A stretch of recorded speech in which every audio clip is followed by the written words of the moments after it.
Hoy, 18 de diciembre, se celebra el Día Internacional del Migrante. ¿Creéis que este día es necesario?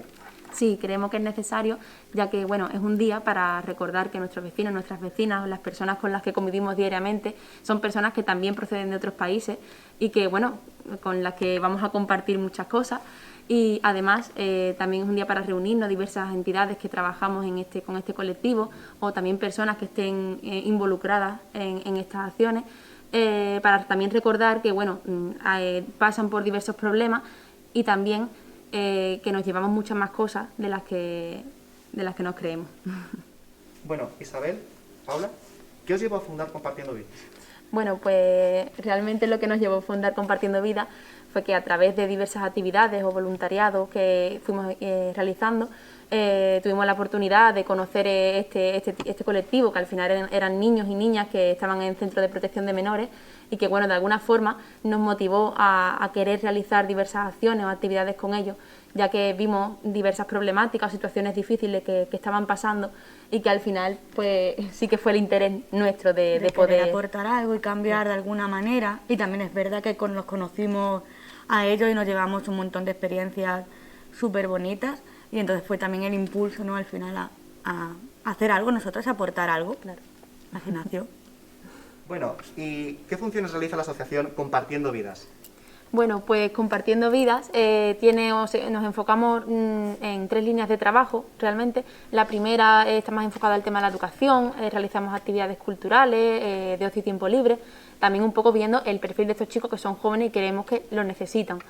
La segunda línea de trabajo iría enfocada más a participar o a realizar acciones o eventos para recordar a la sociedad que es importante, ¿no?, siempre sensibilizarla y crear ese sentimiento de responsabilidad que tenemos todos para ayudar a estos chicos.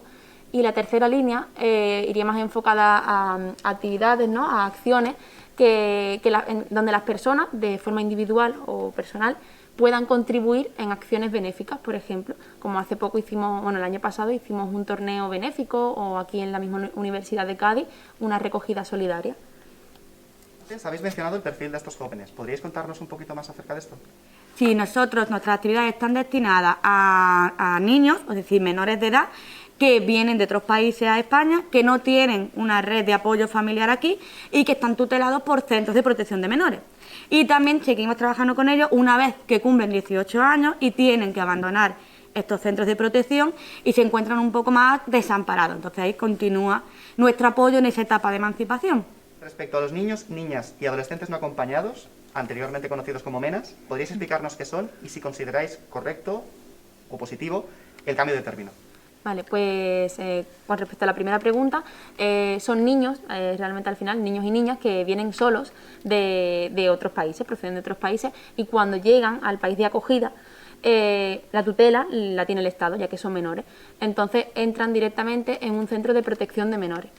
Y bueno, con respecto a eso, al cambio de término, nos parece más que necesario, porque es verdad que el término MENA, al final, para nosotras, era un eufemismo, una manera de despersonalizar a todos estos niños, y a nosotras nos parecía muy interesante un poco la idea de que al final ese MENA, ese ME, no, menores extranjeros, no son más que niños, y el no acompañado es solos, o sea, son niños solos. Y al utilizar esta sigla, utilizar MENA, lo que servía era para atraer más estereotipos, para que se emitieran más bulos, para que se los considerara como un grupo, y que muchas veces se ha utilizado como una excusa para discursos de odio que hemos tenido que escuchar y para ataques o acciones más xenófobas. Entonces nos parece más que necesario, e incluso en el caso de jóvenes extutelados también se está proponiendo de alguna manera un cambio de término, es decir, ya no jóvenes extutelados, sino decir, vale, que son jóvenes que proceden del sistema de protección de menores, y no se nos puede olvidar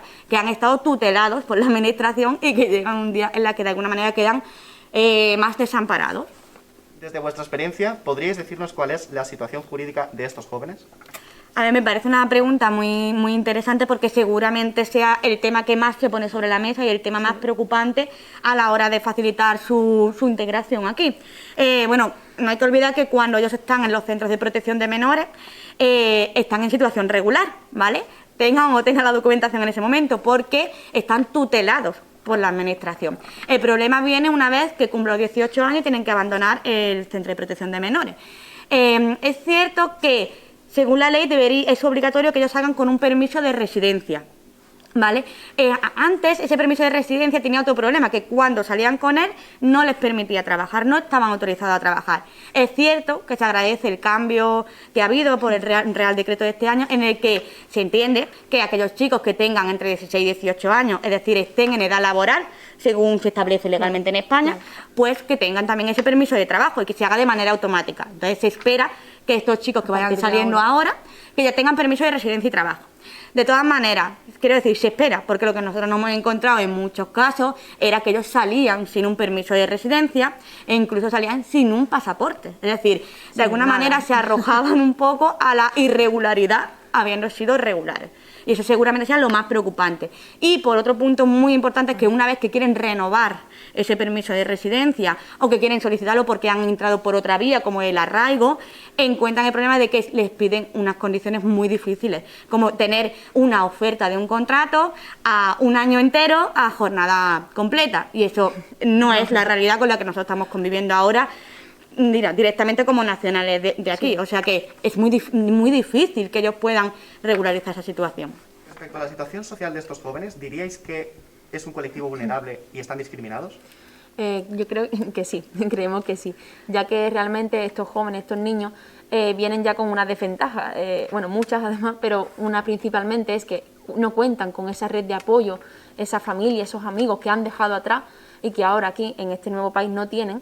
Y segundo, también el idioma, que muchos pues hablan o es árabe o es francés incluso, pero no tiene nada que ver, o muchos no han aprendido el idioma de español anteriormente. Y además es un país nuevo, otra cultura, otra forma de vivir, es cierto que compartimos muchas cosas, una vez que ya ¿no? nos empezamos a conocer todos y convivimos todos juntos, compartimos muchas cosas, pero realmente ese es un paso que desgraciadamente tienen que ir pasando y que no se lo ponemos fácil muchas veces. Y bien, tenemos sentido de que si están discriminados realmente, a ver, yo creo que se nos viene un poco a todos a la cabeza algunos comentarios en discursos políticos, incluso algunas acciones, como tuvimos que ver un ataque a un centro de protección de menores. Es decir, eso abiertamente y a ojos de todos y totalmente denunciable, es discriminación, un poco por eso, por considerarlos como un grupo, y no como que son niños que están solos aquí. Y eso obviamente, pero es verdad que yo tengo un poco la esperanza, estamos viendo que un poco está a lo mejor cambiando esa idea en la mente de la sociedad. Sin embargo, creemos que queda mucho por hacer, porque aunque en las medidas que se toman o en la legislación que les puede afectar a ellos, aunque no sea abiertamente discriminatoria, es verdad que muchas veces no se tienen en cuenta sus condiciones especiales y entonces se ven un poco apartados. Claro. Es decir, si a ti para poder recibir, por ejemplo, una beca, te solicitan que tú tengas una cuenta bancaria, ellos no tienen una cuenta bancaria. ¿Qué pasa? Que siendo las personas que quizás más lo necesiten, esa ayuda para estudiar, son los primeros que se quedan fuera. Entonces no es discriminatoria en sí misma, pero a la hora de cómo está redactada los deja un poco fuera de educación y de sanidad, de empadronamiento, de muchísimas otras actividades. ¿Existen suficientes recursos para estos jóvenes? A ver, nosotros creemos que no son suficientes, ¿vale? Sobre todo, por ejemplo, el primero que se me viene a la cabeza, los recursos de alojamiento una vez que tienen que abandonar los centros de protección de menores. No son plazas suficientes para cubrir a todo. Entonces es verdad que ellos pasan una entrevista para poder acceder a una de estas plazas, aparte de que son insuficientes, el tiempo que tienen es limitado, normalmente es un año en el mejor de los casos, entonces tienen que hacer un trabajo acelerado, digamos, para obtener el máximo beneficio posible. Eso por un lado. Sí. Otros recursos, pues educativos, los recursos educativos. Es cierto que muchos chicos se animan, ¿no?, a entrar en ese sistema educativo de la educación formal. Muchas veces lo comienzan un poco en los centros de protección de menores, cuando a lo mejor comienzan con la educación secundaria obligatoria, y si no también la retoman cuando tienen 18 años con la secundaria para adultos. Pero es cierto que, claro, lo que hemos hablado un poquito anteriormente, el tema del idioma y esa falta de de círculo social, ¿no? Que se ven muchas veces desprotegidos y no saben, incluso se llegan a desmotivar y a abandonar ese sistema educativo. Cuando es verdad que muchas veces son chicos Claro. que ellos tienen sus estudios, han estudiado en su estamos, país, claro. y lo que les falla es esa manera de enlazarlo, de Ahí engancharlo, estamos. porque no tienen ese apoyo, lo que Claro. ella ha dicho, ni esa red que le apoye como todos cuando hemos estudiado, ni el tema del idioma, Claro. con quién contactar, ayudas económicas cuando no pueden Claro. tener material suficiente, entonces hace que otra vez se queden un Claro. poquito atrás. Y es un poco la problemática que justo ahora con el tema del coronavirus ha causado muchos problemas, porque muchos de estos chicos no contaban con ordenadores o con aparatos, esa tecnología suficiente para estar desde casa haciendo esas tareas, esas clases virtuales. Muchos no tenían ni wifi, entonces ha sido muy difícil. Una vez más, esto. que creemos pues, que esos recursos Claro. sí que faltan y que habría que invertir un poco más en eso. Claro. Y luego después, bueno, otro tipo de recursos. En el mismo sentido, cursos de formación que los forme para el empleo, porque entendemos que en su situación se les pide con mayor fuerza que trabajen, porque es la manera de regularizar su situación. Entonces, hacen falta más cursos de formación para que ellos puedan, sin olvidar que lo que a veces se nos va de la cabeza, que ellos en su país de origen han trabajado y la mayoría de ellas tienen Formación, experiencia. claro. Entonces, lo único que necesitan es, digamos, empujón. ese empujón y es homologarla, hacerla válida aquí en España. Solo Claro. eso, para que puedan seguir trabajando. Entonces, se ve un poquito menos este tema, pero para nosotras es primordial ese empuje Claro. formativo y educativo. ¿Qué medidas creéis que se deberían de tomar?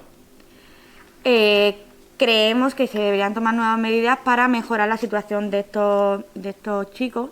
En primer lugar, cuando están todavía en el centro de protección de menores, creo que es interesante recordar que hay otras maneras de ejercer esta tutela que tiene el Estado.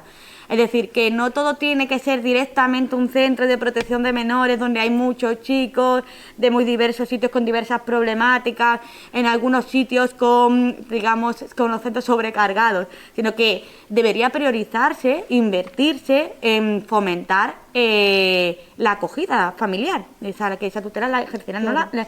a través de familias. Y eso por este lado, cuando están en centro de protección de menores, cuando son menores, y cuando son ya cumplen los 18 años, creemos que es fundamental y que es bastante obvio que habría que flexibilizar las condiciones para poder renovar los permisos de residencia o para poder obtenerlos por primera vez, sobre todo en referencia a, claro, que les piden un contrato de trabajo. Entonces, si ese contrato de trabajo tiene unas condiciones tan duras como que sea un año, jornada completa, ya de por sí dificulta la renovación. Pero es que además el procedimiento que se sigue es que el empresario ofrece ese contrato, espera hasta que el chico tiene su cita en extranjería, se le concede, se le dice sí, usted ya puede trabajar en España, y además tiene un coste para el empresario. Entonces es comprensible que en muchas situaciones los empresarios no están por la labor, porque no se les facilita. Entonces eso sería interesante facilitar ese procedimiento para que ellos pudieran obtener más fácilmente ese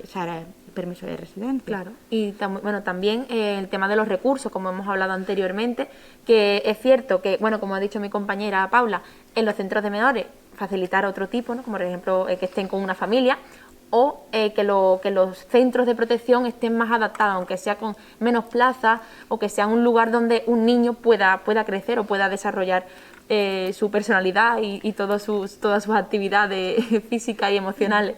Y bueno, también los recursos para la mayoría de edad, que como hemos dicho también en otras preguntas anteriormente, son escasos y de hacerlo en distintos ámbitos. Claro. Es decir, no olvidar que son adolescentes, Claro. es decir, entonces, tanto educativo, ocio y tiempo libre, deportivo, participación comunitaria, todo lo que puede, los distintos ámbitos que engloban la vida de un niño, como ya he dicho, y de un adolescente, y no podemos olvidarlo. Entonces, para eso nosotros creemos que habría que invertir mucho más en ese tipo de recursos y, obviamente, en aumentar las plazas de alojamiento y las ayudas económicas, obviamente. Creo que sería interesante, todo eso está ahí, ese trabajo por hacer todavía. A lo largo de la entrevista habéis hecho referencia a los chicos. ¿Qué ocurre con las chicas?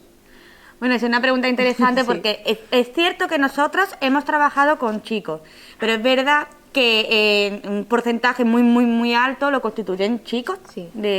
y generalmente los que nosotros hemos atendido, chicos que proceden de África, de distintos países de África. Pero es verdad que últimamente ya se está empezando a ver que ese número de chicas, que siempre ha habido, aunque era muy pequeñito, está creciendo. Y es muy interesante porque ellas, las chicas, tienen otras problemáticas distintas, otras situaciones distintas y por lo tanto es necesario otra manera de intervenir con ellas y otros tipos de recursos diferentes. Claro. Pero es cierto que siempre nos hacemos referencia a chicos porque es con quien son la mayoría con quien trabajamos, pero no debemos olvidar que están ahí y que no podemos permitir que caigan un poco en el olvido. Para finalizar, ¿os gustaría dar algunas conclusiones? Bueno, en primer lugar queremos agradeceros que hayáis contado con nosotras para participar en esta entrevista, ya que creemos fundamental, también en estos tiempos que corren, hablar un poquito sobre el tema y que la gente, al final, la sociedad, se entere un poquito de lo que pasa con estos chicos, tanto por el lado malo, como un poquito hemos estado hablando, de los problemas, como de las cosas buenas y de lo que ellos nos aportan aquí, tanto como cultura, como la juventud, ¿no? Que al final siempre está esa alegría, esa felicidad que ellos tienen y que llevan adentro.